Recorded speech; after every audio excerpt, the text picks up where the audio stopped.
신약 성경 마태복음입니다. 마태복음 1장 18절부터 25절의 말씀,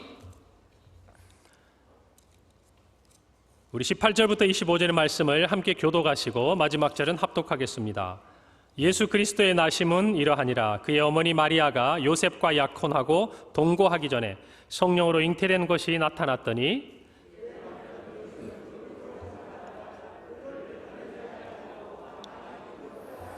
이 일을 생각할 때에 주의 사자가 현몽하여 이르되 다윗의 자손 요셉아, 내 아내 마리아 데려오기를 무서워하지 말라.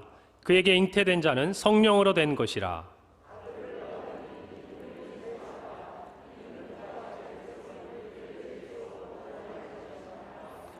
이 모든 일이 된 것은 주께서 선지자로 하신 말씀을 이루려 하심이니 이르시되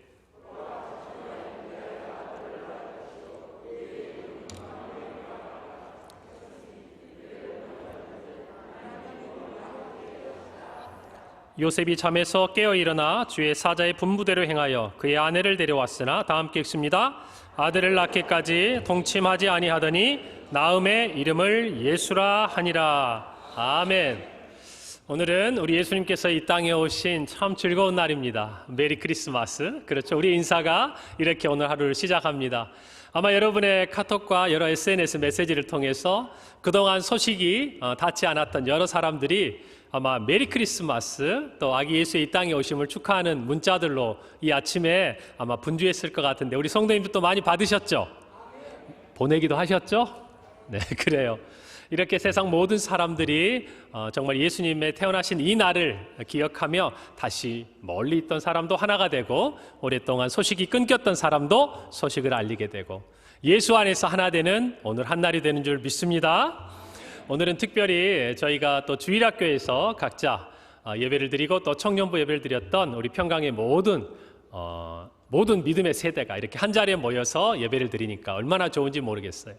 아마 우리 온라인으로 드리는 가정에서도 오늘만큼은 자녀들과 함께 한 자리에 이렇게 딱 모여가지고 이 예배 가운데 참여하고 계시는 줄 믿습니다.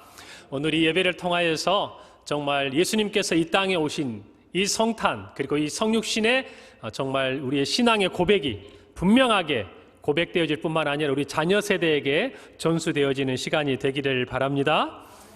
오늘 마태복음 말씀은 예수님의 나심에 대해서 우리에게 알려주고 있습니다. 예수님이 태어나실 때 어떻게 태어나셨는지 그 상황들에 대해서 우리에게 이야기를 하고 있죠.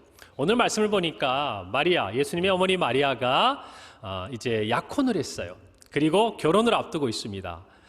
이스라엘 사람들은요, 2번 결혼합니다. 쉽게 이야기하면. 우리는 약혼이라 하면 결혼을 하기 전에 약속을 하는 거라고 생각하지만, 이 당시에 유대 사람들은요, 약혼은 첫 번째 결혼이에요. 그리고 1년쯤 뒤에 신랑이 이제 아내를 데리고 가서 살 거처를 마련해서 2번째 결혼을 합니다. 여러분, 그러니까 이 사람들은 첫 번째 약혼을 했다는 것은 우리의 정서로 보면 아직 부부가 되기 전이잖아요. 그런데 이 유대 사람들, 특별히 요셉과 마리아는 약혼을 했다. 우리 예전에 개역 성경에 보면은 정혼을 했다 표현하는데, 이때는 이미 부부가 된 상황이라는 거예요. 그러니까 사실은 아주 곤란하게 되어버린 거죠. 부부가 돼서 아직 서로가 동침을 하지 않았는데 아내 마리아의 배가 불러오기 시작하는 거죠. 잉태가 된 거예요. 성경은 오늘 성령으로 잉태가 되었다라고 이야기합니다. 그런데 오늘 마태복음 1장에 보니까 이 상황이 당황스러운 요셉에게 주의 사자가 나타나서 아기 예수님의 탄생에 대해서 이야기를 해줍니다. 그리고 요셉이 오늘 말씀해 보니까 24절에 이렇게 표현합니다. 주의 사자의 분부대로 행하였다. 순종했다, 그 말이에요. 자신의 생각으로는 이해할 수 없는 일이 일어났지만 주의 사자가 나타나서 말해주는 것을 듣고 요셉은 따릅니다. 순종해요. 여러분, 마태복음 1장에서는요, 주의 사자가 남편, 아버지 요셉에게 나타나는데, 누가복음에 보면 어머니 마리아에게 나타납니다. 그래서 수태고지를 하죠. 천사 가브리엘이 나타나서 내가 아기를 낳을 것이다. 마리아도 이해할 수 없어요. 저는 남자를 알지 못합니다. 그때 천사의 이 수태고지를 받은 마리아의 마지막 고백은 다음과 같아요. 주의 여종이오니 말씀대로 내게 이루어지이다. 아멘. 이 요셉과 마리아의 순종으로 오늘 정말 구약 이사야 선지자로부터 예언되었던 임마누엘, 하나님이 우리와 함께 계시는 놀라운 역사가 일어난 것이에요. 전에 아마 이런 기사를 본 적이 있을 것 같습니다. 미국 캘리포니아의 한 초등학교 4학년 아이들 15명이요. 어느 날 갑자기 머리를 다 삭발을 하고 학교에 왔어요. 이유가 뭔가 하고 봤더니 그 학교 친구였던 트래비스 셀린카라는 아이가 뇌종양으로 투병을 하면서 항암 치료를 받으니까 머리가 다 빠진 거예요. 그러니까 이 친구들이 혼자 머리가 빠져서 친구들 앞에서 놀림을 받을까 두려워했던 이 셀린카, 이 트래비스를 위해서요, 친구들이 다 머리를 깎고 온 거예요. 그래서 왜 너희들 그렇게 했어? 라고 물어봤을 때 친구 중에 하나는 이렇게 얘기를 했다고 해요. 많이 힘들었을 친구를 위해 작은 힘이 되어주고 싶었다. 여러분 가슴이 따뜻해지죠? 어떨 때 보면 우리 아이들의 이 마음이 참 어른들에게 너무나 많은 것들을 가르쳐주는 것 같아요.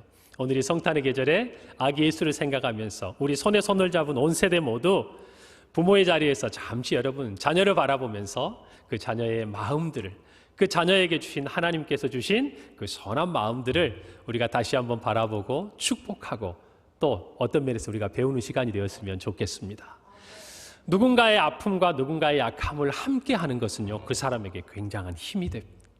위로가 되지요. 아마 우리 트래비스는 그걸 많이 느꼈을 거예요. 그런데 여러분 오늘 성경에 보니까 하나님이 우리와 함께 하신다라고 이야기를 합니다. 우리는 그냥 누군가의 고통과 아픔을 함께 한다라는 것만으로도 힘을 얻지만 오늘 성경이 이야기하는 하나님이 우리와 함께 하신다는 이 말은 그저 누군가의 위로가 되고 힘이 된다는 이야기와는 차원이 다르다는 것을 오늘 저와 여러분은 알아야 돼요. 특별히 이 자리에 있는 우리 친구들, 어린아이부터 청년에 이르기까지 모든 사람들은 예수님께서 하나님으로서 우리와 함께 계신다는 이 사실이, 이 의미가 단순히 우리가 기뻐하고 즐거워하는 그 너머에 얼마나 큰 비밀이 담겨 있는지를 깨닫는 이 아침이 되기를 바랍니다. 여러분 이 말씀을 읽으면서 이런 생각 안 하셨어요? 아니 하나님이 늘 우리와 함께 하시지 않았나요? 그렇잖아요. 하나님께서 우리를 창조하신 다음에 에덴 동산에서요, 하나님은 늘 아담과 또 하와와 함께 하셨습니다. 아담과 하와가 죄를 짓고 나서 하나님과의 관계가 단절된 이후에도 하나님의 눈은 늘 하나님이 사랑하셨던 자기 백성, 사람들에게 있었어요. 자, 그런데 오늘 특별히 성경은 하나님이 우리와 함께 계시다라고 이야기를 해요. 하나님이 그냥 저 하늘에서 또 창조주로서 하나님으로서 늘 우리와 함께 하셨던 그 의미를 넘어서 오늘은 하나님께서 우리와 같이 인간의 몸을 입고 이 땅에 오신 사건, 그래서 우리와 함께 계신 이 놀라운 일들을 선포하는 아침이 되는 줄 믿습니다. 그것이 바로 이 성탄의 의미, 성육신의 사건이에요. 여러분 인류 최초의 우주인이 누구죠? 자, 기사를 검색해 보면 유리 가가린이라는 이름이 나옵니다. 그 사람이 1961년도에 보스토크 1호를 타고 처음으로 인간으로서는 최초로 이렇게 지구의 궤도를 1시간 한 48분 정도 이렇게 순회를 합니다. 그리고 돌아왔어요. 그때 사실은 이 최초의 우주 여행을 가능하게 했던 나라가 지금은 사라졌는데 우리 이제 작년 세대는 너무나 잘 알죠. 소비에트 연방의 공산당 서기였던 후르시초프가 그 시대의 이제 지도자였고 미국과 막 우주 경쟁이 이제 펼쳐지는 그때입니다. 그런데 사람이 처음으로 지구를 본 거예요. 지구 바깥에서. 그리고 이렇게 말했어요. 우주에서 본 지구는 푸른 빛이었다. 그런데 이제 이 이야기를 듣고 난 이 공산당 서기장이었던 후르시초프가 이렇게 이야기를 합니다. 우주에 사람을 보냈지만 신이 보이지 않았다. 이로써 우리는 신이 없다는 것을 증명했다. 여러분, 공산주의가 가지고 있는 유물사관, 필연적으로 유물사관은 신의 존재를 부정하게 돼 있어요. 그래서 자기가 경험적으로 우리는 우주에 가봤다는 거예요. 보내봤다는 거예요. 자, 이러면 우리가 좀 밀리잖아요. 아, 가봤다는데. 음식도 그러잖아요. 먹어봤다는데. 내가 직접 봤다는데. 경험적으로 경험하고 이야기를 하는데 뭔가 우리가 약간 위축이 되지 않습니까? 그럴 때 우리가 잘 아는 C.S. 루이스가 그 시대에 살고 있었어요. 순전한 기독교, 여러분 아마 그 책의 이름은 들어보셨을 거예요. 그런데 이름이 바뀌었습니다. 왼편이 루이스고 오른편이 우르시조프인데 사진이 바뀌어서 나와서 제가 깜짝 놀랐네요. 자, 그런데 이 루이스가요, 이 소식을 듣고 짧은 에세이를 쓰는데 그가 이렇게 이야기를 합니다. 신이 계신다는 가정하에 신과 우리와의 관계는 주택 아래층 사람과 위층에 사는 사람들과 다르다는 거예요. 1층에 사는 주민이 2층에 사는 주민을 만나기 위해서 2층으로 올라가면 2층에 있죠. 그렇죠? 그런데 하나님은 단지 하늘에만 사시는 분이 아니라는 거예요. 그분은 이 온 우주와 땅, 그리고 천지 만물 가운데 충만하신 분이라는 거죠. 그래서 단순하게 우리가 경험적으로 우주에 가서 하나님을 만날 수 있는 그런 분이 아니라는 것이에요. 그분은 시간과 공간을 초월해 계신 분이고 심지어 우리를 창조하신 분이라고 루이스가 얘기를 합니다. 그러면서 예를 들어요. 하나님과 우리와의 관계는 이렇게 1층과 2층에 사는 주민의 관계가 아니라 햄릿과 셰익스피어의 관계다. 여러분, 햄릿이 그 비극의 주인공이기도 하지만 여러분 또 정말 햄릿이 그 소설의 이름이기도 하지 않습니까? 그 소설을 쓴 사람이 누구죠? 셰익스피어. 그렇죠? 작가 셰익스피어에 의해서 기록되어진 햄릿의 이 이야기가 오히려 하나님과 우리의 관계를 잘 설명해 준다고 이야기를 하고 있는 것이에요. 무슨 말이냐면 햄릿은 상상 속에서 만들어진 인물 아닙니까?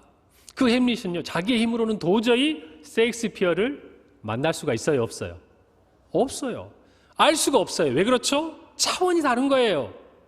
시간도 다르고 공간도 다르고 같은 공간 안에 머무를 수가 없기 때문에 우리가 우주를 나가서 하나님을 찾는다고 그래서 하나님이 그곳에 계시지 않는다고 이야기하는 거죠.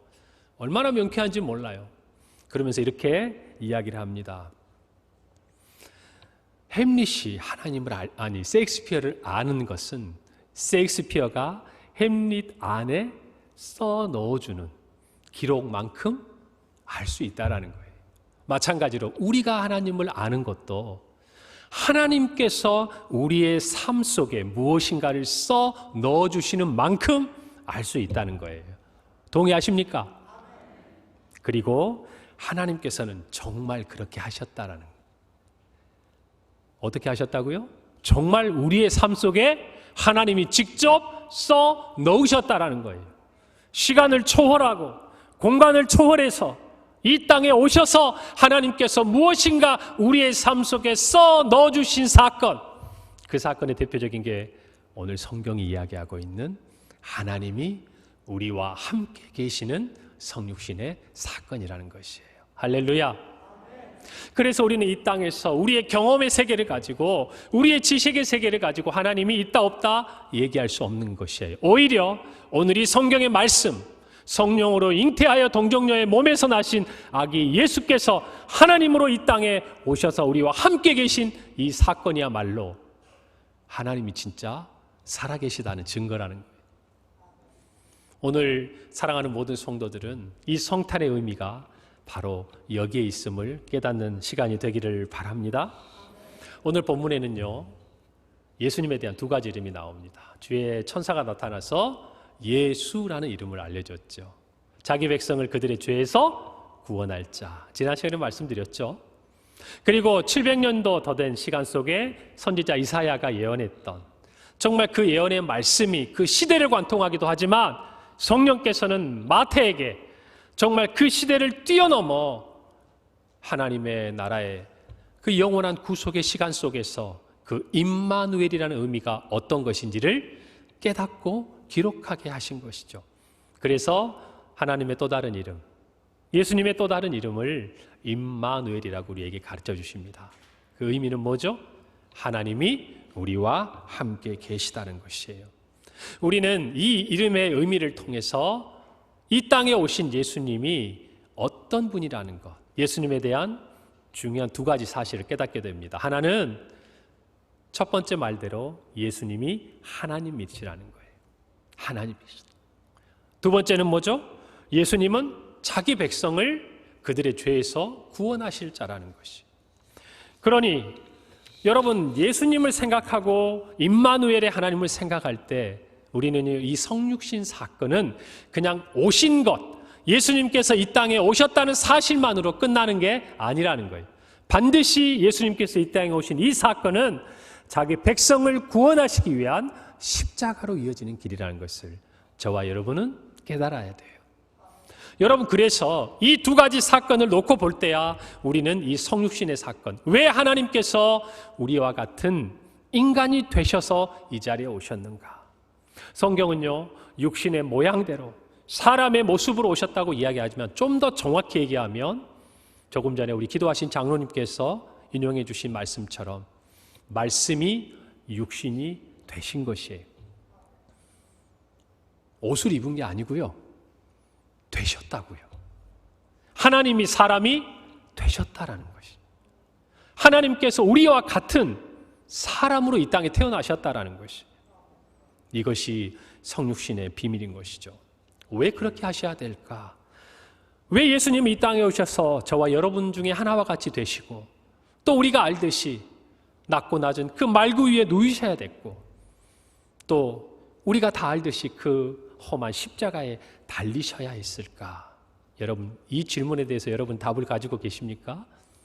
나름대로 우리는 신앙을 통해서 그 답이 준비되어 있다고 저는 생각을 합니다.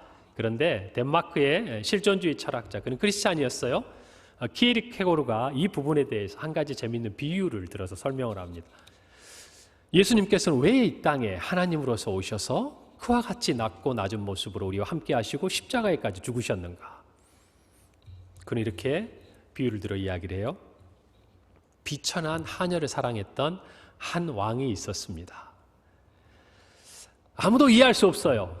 왜 비천한 하녀를 왕이 사랑하냐고 묻는다면 그 자신도 합당한 이유를 설명할 수는 없지만 그냥 사랑에 빠져버린 거예요. 그리고 그 사랑을 왕은 멈출 수가 없었습니다. 그래서 그녀를 사랑하고 그 사랑을 표현하고 싶었어요. 그런데 여러분, 여기에는 그 신분에 따른 많은 장애물이 있었겠죠. 그리고 그 정말 소녀에게 왕은 최고의 사랑, 자기의 마음의 모든 진심을 전하고 싶었어요. 그래서 생각을 합니다. 첫 번째가 내가 가진 힘을 가지고 이 권력을 가지고 반대하는 많은 사람들의 그 반대를 다 눌러버리고 그냥 이 사람을 내 아내로 삼아야겠다. 여러분, 그런데 그렇게 하려고 생각을 하니까 누가 걸리냐면 소녀가 걸리는 거예요. 어떤 마음이 드냐? 이 소녀는 평생 감사의 빚을 지고 사는 거예요. 어떤 면에서는 왕이 자신을 위해 많은 사람들에게 자신의 힘을 가지고 행사하는 그 모든 상황들이 그녀에게 불편할 수 있다는 생각이 왕이 든 거예요. 여러분, 이 이야기 속에 나오는 왕이 굉장히 속이 깊죠? 세심한 사람이에요. 두 번째, 다른 사람들이 이렇게 얘기할 거예요. 왕이 꼭 이 여인이 아니라 다른 사람을, 당신에게 어울리는 사람을 사랑하면 어떻습니까? 아니요, 왕은 그럴 수가 없었던 거예요. 그래서 다른 방법을 생각해 보자. 이 소녀를, 신분을, 지위를 올려보자. 예전에 조선시대에 보면 왕이 지나가다가 정말 자기가 마음에 드는 궁녀를 만났을 때 그 다음에 어떻게 합니까? 이 궁녀를 나중에 후궁으로 이렇게 신분을 상승시켜 주지 않습니까? 그래서 왕에게 걸맞는 여인이 되도록 하잖아요. 그렇게 하면 되겠다. 그런데 왕의 마음이 달라요. 이 소녀가 정말 왕비가 되는 그 고귀한 신분이 되든지 아니면 저 비천한 하녀의 모습에 있든지 왕은 어떤 마음이 있었냐면 내가 너의 모든 상황과 신분을 뛰어넘어서 너에게 진실한 사랑을 가지고 있다는 것을 보여주고 싶었어요. 자, 이것은 사실이 아니라 한 사람이 만들어낸 얘기입니다. 너무 진지하게 들으신 것 같아서 제가 얘기를 자, 그래서 그 왕이 선택할 수 있는 것은 한 가지 방법밖에 없었어요. 뭐죠? 자신이 왕관을 벗고 왕의 의복을 벗고 왕의 자리를 내려와서 그 소녀가 사는 그곳에 함께 먹고 머물고 사는 것. 그냥 모습만 보여주는 것이 아니라, 그냥 사랑의 어떤 형태만 보여주는 것이 아니라 그와 같이 되어서 그와 함께 사는 것. 그것이 왕이 소녀에게 보여준 사랑이었고, 그 사랑이 이 성탄의 계절에 하나님께서 우리에게 보여주신 사랑이라는 것이에요. 여러분 동의가 되십니까? 그분은 우리와 함께하기 위해서요. 존 오트버그는 누더기 하나님이라는 책에서 이 부분을 인용하면서 그렇게 표현해요. 우리와 같이 누더기가 되셨다. 그는 그래서 사람의 몸으로 이 땅에 오셨고, 낮고 낮은 그 위에 누이셨고, 십자가에 달려 죽으셨다. 그것이 그가 우리에게 보여주셨던 하나님의 사랑이었다. 여러분, 그것이 오늘 이 성육신의 사건이 우리에게 주는 의미예요. 그렇다면 저와 여러분은요, 이 성육신의 기쁜 성탄절을 맞이하면서 무엇보다도 하나님의 마음을 알아야 돼요. 하나님이 우리를 위해 어떤 대가를 치르셨는지 알아야 돼요. 우리는 잘 압니다. 요한복음 3장 16절. 하나님이 세상을 이처럼 사랑하사 독생자를 주셨으니 이는 그를 믿는 자마다 멸망치 않고 영생을 얻게 하셨다. 로마서 5장 8절도 우리에게 고백합니다. 우리가 아직 죄인 되었을 때 그리스도께서 우리를 위하여 죽으심으로 하나님께서 우리에 대한 자기의 사랑을 확증하셨다. 성육신은 하나님이 이 땅을 어떻게 사랑하셨는지, 이 크리스마스는 하나님께서 그 사랑을 위해서 무엇을 내려놓으셨는지 우리에게 너무나도 명확하게 가르쳐주는 하루예요. 오늘 저와 여러분은 이 마음을 가지고 기뻐하고 감사하고 하나님의 그 사랑을 깨닫는 이 하루가 되기를 간절히 바랍니다. 오늘 특별히 우리 사랑하는 다음 세대가 이 성육신 사건을 생각할 때 제 마음속에 평생 이거 하나는 기억하면 좋겠다. 정말 우리 아이들, 우리 친구들에게 이것만큼은 크리스마스의 계절이 다가올 때마다 평생 기억하면 좋겠다.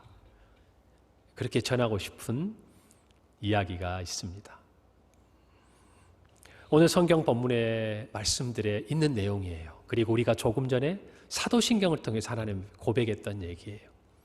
전능하사 천지를 만드신 하나님 아버지를 내가 믿사오며, 그 다음 그 외아들 우리 주 예수 그리스도를 믿사오니, 우리와 함께 계신 하나님, 그분은 예수 그리스도, 하나님의 외아들이신 거예요.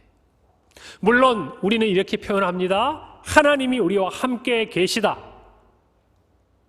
하나님께서 인간의 몸을 입으셨다. 맞는 말이에요. 그러나 우리는 조금 더 이것을 분명하게 얘기할 필요가 있어요. 우리 친구들, 평생 우리를 위해 함께 계시기 위해 이 땅에 오시고 십자가에 죽으신 하나님은 성자 하나님, 예수님이라고 오늘 성경에서 천사가 가르쳐준 그 이름, 우리의 구주가 되시고 우리의 죄를 대속하신 그분은 하나님의 아들 성자 하나님이라는 것, 예수 그리스도라는 사실을 평생에 절대 잊지 않기를 바랍니다. 아마 여러분이 살아가면서요, 조금 전에 이야기했던 후르스초프 같은 사람이 나타날 거예요. 하나님이 어딨냐? 야, 예수가 어딨냐? 그가 나를 위해 무슨 십자가를 지고 무슨 그가 하나님인데 이 땅에 와서 인간이 되었냐? 증명해봐라. 여전히 여러분의 삶의 모든 시간 속에서도 그런 질문으로 여러분을 도전할 거예요. 그럴 때 오늘 성경이 가르쳐준 한마디, 하나님이 우리와 함께 계신다는 이 고백을 통해서 예수 그리스도, 성자 하나님께서 이 땅에 육신이 되어 오셨다는 사실을 우리 친구들과 다음 세대가 평생에 붙드는 믿음의 고백이 되기를 바랍니다. 두 번째, 우리는 사도신경 그 뒷부분이 어떻게 이어지는 줄 알아요. 이는 성령으로 잉태하사 동정녀 마리아에게 나셨다. 오늘 마태복음 1장 우리가 살펴본 이 말씀대로 요셉도 이해하기 어려웠고 또 마리아도 그의 지식으로는 깨달을 수 없었지만 하나님의 역사는 분명하게 하나님, 성자 하나님이신 예수님께서 이 땅에 성령으로 잉태하셨음을 증거하고 계세요. 그리고 동정녀의 몸에서 마리아가 태어나셨음을 이야기하고 있습니다. 왜죠? 우리는 알고 있습니다. 인간의 원죄, 최초의 인간 아담이 범죄한 이후에 모든 사람은 죄의 그늘 아래 있었던 거예요. 죄와 사망의 법 아래 있었던 거예요. 그것을 깨트리시기 위해 하나님께서 죄 없는 인간의 몸으로 이 땅에 오셔야 했던 그 이유가 바로 성령으로 잉태하고 동정녀의 몸에 나셨다라는 거예요. 그래서 하나님은 인간이셨지만 죄 없는 우리와 다른 하나님의 모습을 함께 가진 신성과 인성을 공히 가지신 하나님이셨어요. 사랑하는 성도 여러분, 또 우리의 다음 세대 여러분, 아마 여러분의 평생에 우리는 이 사실에 대해서 공격받을 거예요. 성령으로 잉태한 게 아니야. 하나님은 사람으로 오셨지만 우리와 다른 형태의 또 다른 사람이었을 뿐이야. 창조물이었을 뿐이야. 동정녀의 몸에서 났다고? 아니야. 이런 수많은 세상의 도전 앞에서 오늘 이 성경의 말씀을 요셉처럼 마리아처럼 하나님이 전해준 이 말씀을 여러분의 믿음으로 고백하고 순종할 때 우리는 분명히 하나님으로서 이 땅에 오셔서 성령으로 잉태하시고 동정녀의 몸에서 나신 예수 그리스도를 믿음으로 말미암아 구원을 얻는 놀라운 역사의 주인공이 되는 줄로 확신합니다. 다른 건 다 잊어도 돼요. 그러나 오늘 이 아침에 우리가 분명히 기억해야 될 한 가지 사실, 하나님께서 우리와 함께 계신다는 이 사실은 우리를 위해 하나님께서 저 하늘 보좌를 버리고 인간이 되셨던 사랑의 날이라는 것, 우리 모두가 함께 기억하기를 간절히 바랍니다. 마태복음은 1장에서 임마누엘, 하나님 우리와 함께 계시다라고 이야기하면서 마지막 28장 20절 말씀에서 볼지어다 내가 세상 끝날까지 너희와 항상 함께 있으리라. 임마누엘의 하나님의 시작과 끝을 이야기합니다. 이 말씀은 예수님께서 이 땅에 오셔서 우리를 위해 십자가를 지시고 승천하신 이후에 다시 오실 그날 예수 그리스도의 임마누엘, 그날까지 우리와 함께 하시는 새로운 약속이라는 것을 저와 여러분이 간직하기를 바랍니다. 그래서 오늘 이 성탄의 아침은 오신 예수 그리스도의 임마누엘을 축하하고 감사함과 동시에 오실 예수 그리스도께서 우리와 함께 계시는 임마누엘을 기대하고 감사하고 또 그와 같은 삶을 살아가는 능력의 날이 되는 줄로 믿습니다. 그래서 임마누엘은 우리에게 소망이 되는 것이에요. 하나님 우리와 함께 계신다는 이 사실보다 우리에게 더 힘이 되는 것은 없습니다. 오늘 2021년 12월 25일 성탄주일에 성탄절 정말 이 아침에 드리는 모든 예배를 통하여 우리 모든 평강의 성도들 삶의 모든 자리마다 우리와 함께 계시는 예수 그리스도의 임마누엘의 역사가 함께 하기를 간절히 소원합니다. 함께 기도하겠습니다. 하나님 아버지의 은혜를 감사합니다. 오늘 우리에게 함께 계신 하나님 예수 그리스도 성육신의 몸을 입고 이 땅에 오심을 기뻐하며 우리 모든 평강의 성도들 하나님 앞에 달려와 예배드리게 하시니 감사를 드립니다.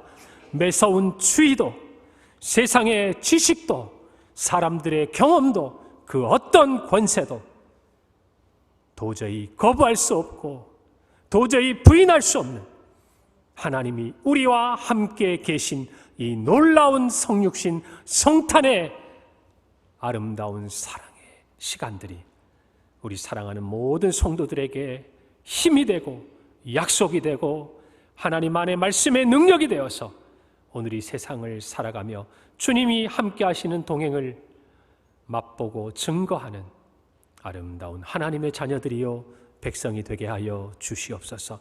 특별히 우리의 다음 세대가 평생 정말 하나님으로 이 땅에 육신에 몸을 입으신 예수 그리스도, 그분이 나의 구세주라는 이 고백을 붙들고 우리의 죄를 위하여 성령으로 잉태하시고 동정녀의 몸에서 나셨다는 이 진리를 수호하는 사랑하는 믿음의 계승자들이 되도록 우리의 사랑하는 자녀들 하나님께서 믿음을 붙드시고 평생 임마누엘의 하나님으로 동행하여 주시옵소서.